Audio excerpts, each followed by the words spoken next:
Today we are going to discuss note taking. What is note taking? First of all, we'll discuss that. What is note taking?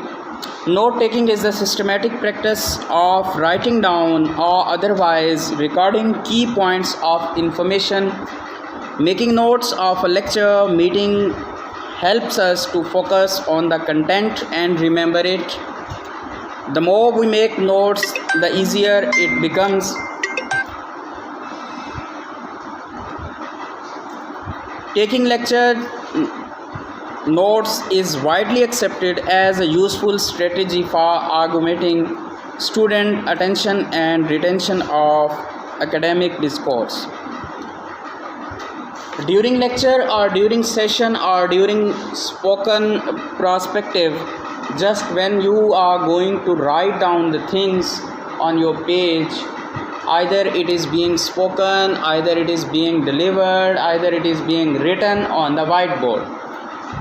When you are going to just write down the material given by the speaker, either it's the part of your lecture, either it's not the part of your lecture, but you are going to write. That is note taking.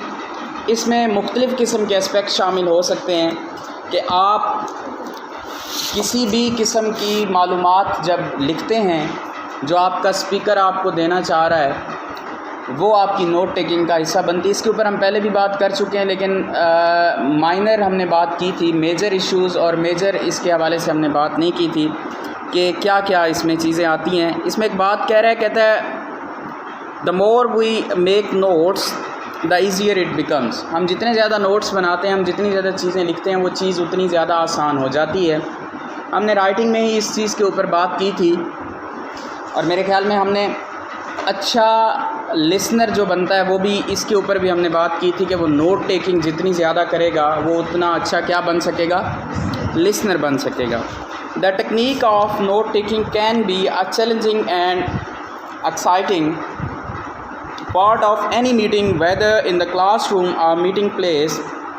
It is often a neglected skill, although sometimes it may be taught at undergraduate level to new entrants to a university course. बाज़ औक़ात इस चीज़ को neglect किया जाता है।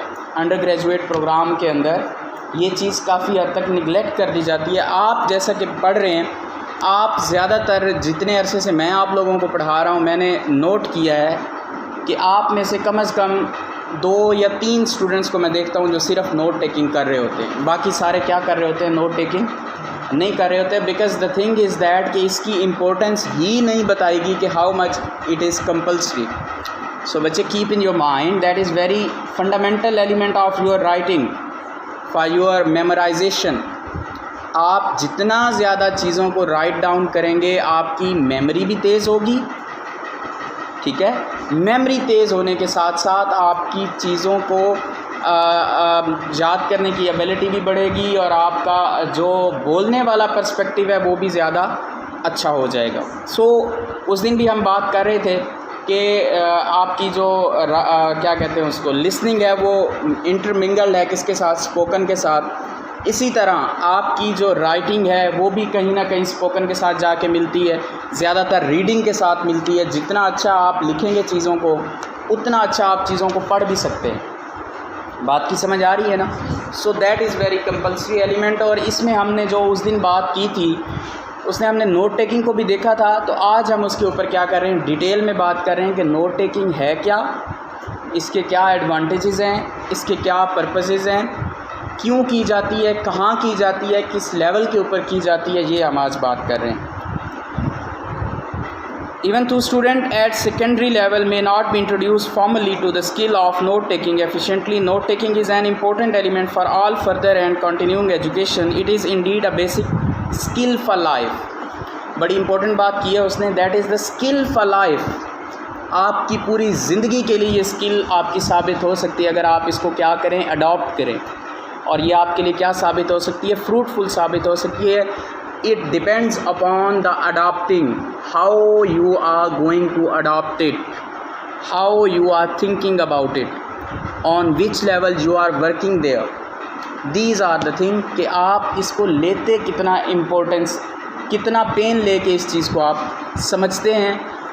एक चीज़ जहन में रखिएगा, जिस चीज़ के ऊपर आप जितना स्ट्रेस करेंगे, जितनी इम्पोर्टेंस देंगे, जितना फोकस करेंगे, that will be your fundamental achievement will be there. ठीक है, बात की समझ आ रही है ना?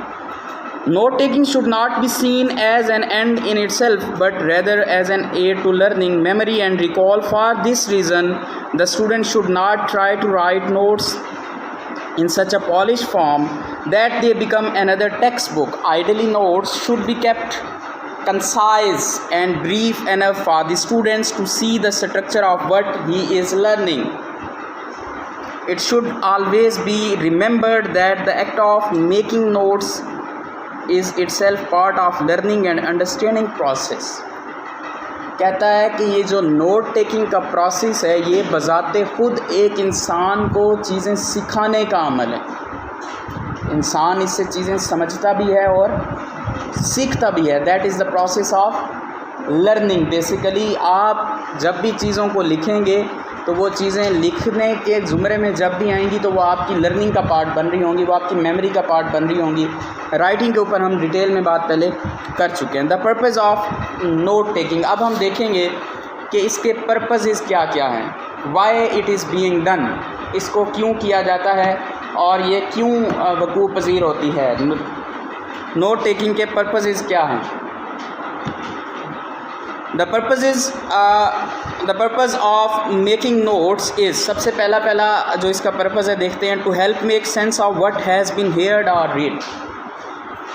सबसे पहला इसका जो मकसद होता है वो ये है कि ये सेंस पैदा करती है, एबिलिटी पैदा करती है कि आपने क्या सुना और क्या आपने पढ़ा। ठीक है, अब ये देखिएगा, लिखने के साथ साथ पढ़ने की बात भी हो रही है। मैंने आपको पहले बताया था कि ये स्किल्स जो 4 हैं, reading, writing, listening and speaking, ये सारी एक दूसरे के साथ मिलती जुलती हैं, कहीं ना कहीं इनका एक दूसरे के साथ मेल जोल होता है।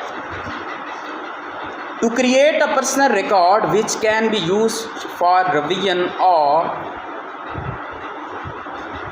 क्या किया जाता है, ये आपका पर्सनल रिकॉर्ड के लिए भी आप इसको इस्तेमाल कर सकते हैं। 100 बंदों ने क्लास पढ़ी, 100 बंदों ने लेक्चर सुना, 2 बंदों ने सिर्फ नोट किया। 98 के पास वो चीज़ नहीं है जो उन 2 के पास है। 98 की मेमोरी का जो पार्ट है वो 2 दिन बाद, 3 दिन बाद ख़त्म हो सकता है, लेकिन जिन 2 बच्चों के पास लिखा हुआ मटेरियल है वो उसको रिकॉल कर सकते हैं। वो जब भी बैठ के उसको पढ़ेंगे, उसको देखेंगे, उनके जहन में वो सारे का सारा लेक्चर आ जाएगा। ये आपके पर्सनल रिकॉर्ड के भी तौर पर यूज़ हो सकता है। फॉर एग्ज़ाम्पल, आपका जो लेक्चर आपने नोट किया वो आप समझते हैं कि बड़ा इम्पोर्टेंट है और वो आपके मिड एग्ज़ाम का हिस्सा है, आपके मिड एग्ज़ाम के सिलेबस का हिस्सा है। ठीक है, मिड एग्ज़ाम के सिलेबस का हिस्सा है और आप समझते हैं कि अगर ये सवाल मैं पढ़ लूँ दोबारा तो आई कैन कवर। ओके, तो आप क्या करते हैं, आप जब उस टॉपिक के ऊपर नज़र दौड़ाते हैं, जब आपकी नज़र उस टॉपिक के ऊपर जाती है तो आप पहले नंबर पे क्या करेंगे, रिकॉल करने की कोशिश करेंगे कि इसके ऊपर क्या पढ़ाया गया था, मैं क्या बताया गया था, या जो आपके पास नोट्स हैं टीचर के दिए हुए, खुद के बने हुए, या किसी और सोर्स से जो आपके पास है, आप उनको ओवरलुक करने की कोशिश करेंगे। But on the other hand, जिस बंदे ने या जिस बंदी ने ड्यूरिंग द लेक्चर चीज़ें रिकॉर्ड की होंगी, उसके लिए इतना बड़ा मसला नहीं होगा। वो क्या करेगा या करेगी, वो सिर्फ़ एक दफ़ा उस चीज़ों को देखेगी और उसकी मेमोरी टोटली रिकॉल करेगी और वो फ़ौरन उस लेक्चर में पहुंच जाएगी जहाँ पे उसने ये क्लास ली होगी। उसका माइंड जो है बड़ा क्विकली उसको रिकॉलिंग के ऊपर लेके जाएगा और वो क्या करेगा,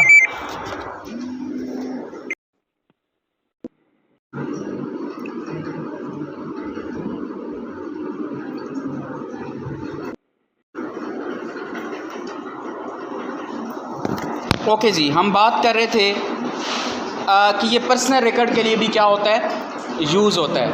ये मेमोरी रिकॉल भी आपकी करवा सकता है। टू रिकॉर्ड पर्सनल कमेंट और इंटरप्रिटेशन, आपका अपना ज़ाती कोई रिकॉर्ड, फॉर एग्ज़ाम्पल आपने किसी के बारे में कोई कमेंट लिखा है या आपने कोई इंटरप्रिटेशन दी है कि during the lecture, during the class, that was being recorded by you, that was being interpreted by you, that was being commented by you, that is the part of memory as well as that is the part of record. हम लिखते क्यों हैं, note taking करते क्यों हैं, why we do, ये देख लेते हैं. We write notes to improve our ability to concentrate. हम अपनी चीज़ों के ऊपर एबिलिटी अच्छी करने के लिए, बढ़ाने के लिए, कि how to concentrate on a matter, how to concentrate on a topic, ठीक है, how to concentrate on a specific sort of thing. ये चीज़ पैदा करने के लिए नोट टेकिंग की जाती है.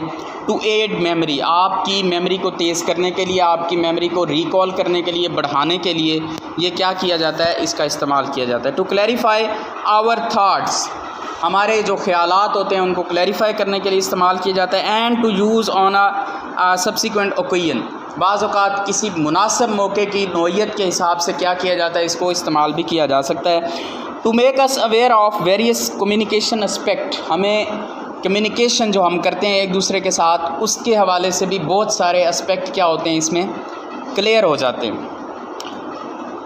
तो पहला इसका एस्पेक्ट आज हम देखेंगे पर्पस के अंदर, और 5 इसके एस्पेक्ट हैं. तो पहला है जी to improve our ability to concentrate. हमारा कंसनट्रेट को क्या करता है जी ये बढ़ाता है. ये इसके ऊपर हम पहले बात कर चुके हैं. Note taking can improve our ability to concentrate in lecture setting as well as in public listening situation. Experiments indicate that the behavioral involvement required for note taking increase our attention to the message and increases the probability of retrieval of the message content later. आपकी जो चीज़ें, ये हम पहले वैसे general हम बात कर चुके हैं, लेकिन फिर भी ये हेडिंग है तो इसके ऊपर डिस्कस कर लेते हैं कि आपकी मेमोरी को भी रिकॉल करता है, मुख्तलिफ़ किस्म की चीज़ें इसमें आ जाती हैं. आपकी एबिलिटीज़ को भी बढ़ाता है. एबिलिटी कौन कौन सी? सुनने की. जैसे ही आप नोट टेकिंग करते हैं, उस दिन में हमने ये बात की थी कि एक ऐसी टर्म उसने बताई थी जिसने कहा था कि ये बड़ी औखी है, बड़ी मुश्किल है, जो आप ओवरकम नहीं कर सकते. मोस्ट डिफ़िकल्ट टर्म, जिसमें क्या होता है, आपके स्पीकर की स्पीड ज़्यादा होती है और आपके सुनने की स्पीड क्या होती है, एबिलिटी कम होती है. तो अगर आप बार बार नोट टेकिंग करेंगे तो आपकी सुनने की, समझने की और लिखने की भी एबिलिटी क्या होगी, इंक्रीज़ होगी. To aid memory, words heard are quickly forgotten.